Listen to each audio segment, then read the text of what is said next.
Bismillah, alhamdulillah, wassalatu wassalamu ala rasulillah, wa la hawla wa la quwata illa billah. Apa hukum jual beli emas dengan cara tidak tunai? Jadi belinya itu dengan dicicil ataupun belinya misalkan secara online, tidak serah terima secara langsung.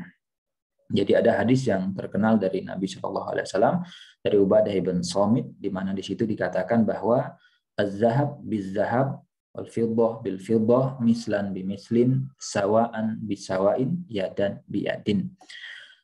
Kalau kita mau tukar ya emas dengan emas, saya mau tukar atau perak dengan perak, maka kata Nabi Shallallahu Alaihi Wasallam takarannya harus sama dan kemudian harus terjadi serah terima secara tunai. Fa idza ikhtalafat hadhil asnaf, kalau kemudian beda jenis, jadi satu kelompok dia tapi beda jenis, emas tukar dengan perak atau emas dengan uang, dan kalau kita beli itu kan berarti emas dengan uang. Maka kata Nabi SAW, Fabi'u kaifa syi'tum, silakan dijual, terserah takarannya, ataupun misalkan 1 gram mau dibayar berapa, itu nggak masalah.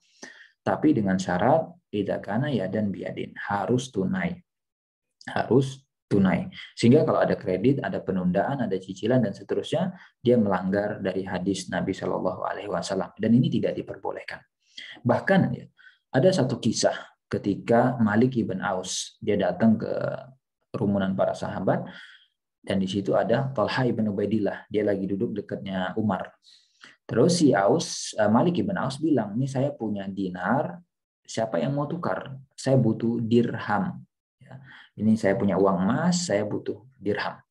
Akhirnya si Talha nyaut, gitu ya. Si Talha bilang, oke, sini emas kamu, ya, dinar kamu.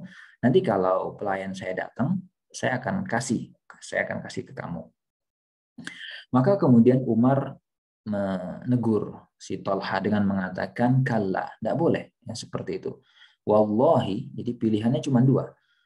Anda kasih, gitu ya, atau tiyannahu warikohu. Mana dinarnya, dirhamnya dia, uang peraknya dia yang mau kamu kasih sekarang. Baru kamu boleh ambil dinar dia. Atau kalau kamu belum ada uangnya, ya jangan, gitu kan? Aula taruddanna, kamu balikkan ilaihi kepadanya wariko zahabahu, ya, uang emas dia.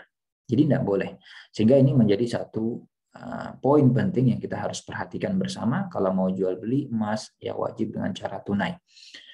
Nah, bagaimana kalau misalkan nih ada sistem, gitu ya, ada sistem saya nyetor uang kemudian nanti dinilai dengan emas.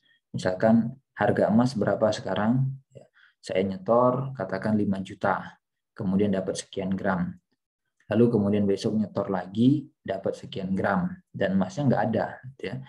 Nah, kemudian misalkan nyetornya 4 juta, 5 tambah 4 misalkan 9 juta, dapatlah sekian gram dikonversi pada saat nyetor.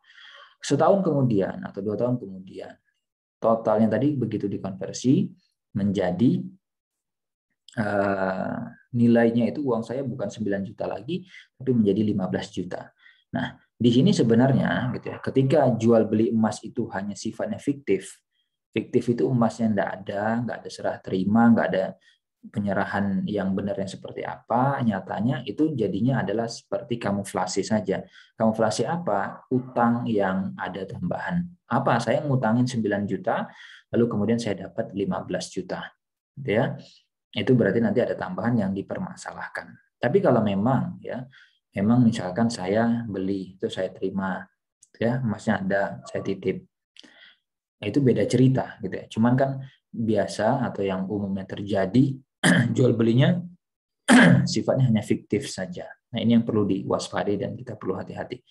Mungkin itu ya 2 poin tentang jual beli emas, dia wajib dilakukan secara tunai, tidak boleh cicil, tidak boleh ada kredit, dan kemudian tidak boleh ada penundaan sehingga tidak terjatuh dalam riba nasi'ah. Dan kemudian yang kedua tadi, hati-hati kalau kita misalkan beli emas tapi ternyata jual belinya fiktif, ya. Kemudian sebenarnya yang terjadi kita ngutangin, lalu kemudian seakan dinilai dengan emas, lalu kemudian kita ambil berlebih. Nah, ini harus diwaspadai. Demikian, semoga bermanfaat.